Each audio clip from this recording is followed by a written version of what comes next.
Hello বন্ধুরা, তোমরা সবাই কেমন আছো? তোমাদের অন্নপূর্ণা চ্যানেলে স্বাগত।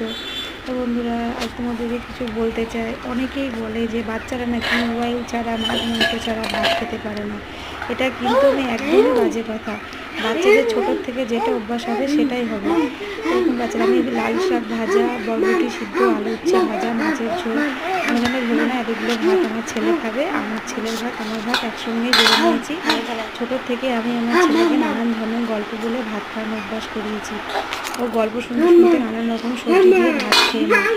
ওর বোন দেখো কত খুশি, বোন দাদাকে দেখে কত খুশি। ও একা একা ভাত খাচ্ছে, একটু মারছে ছিটাচ্ছে, আমাকেই পরিষ্কার করতে হবে। তবু বাচ্চা যেটা দেখবে সেটাই শিখবে। ও দাদার পাশে নিয়ে আমি সবসময় ভাত খাওয়ানোর চেষ্টা করি, এতে ও দেখে শেখে। বন্ধুরা, তোমাদের ভিডিওটা কেমন লাগলো কমেন্ট বক্সে জানিও। তোমরা সবাই ভালো থেকো। Bye bye. আবার পরের ভিডিওতে দেখা হচ্ছে। আমি ছেলেকে ভাত খাইনি।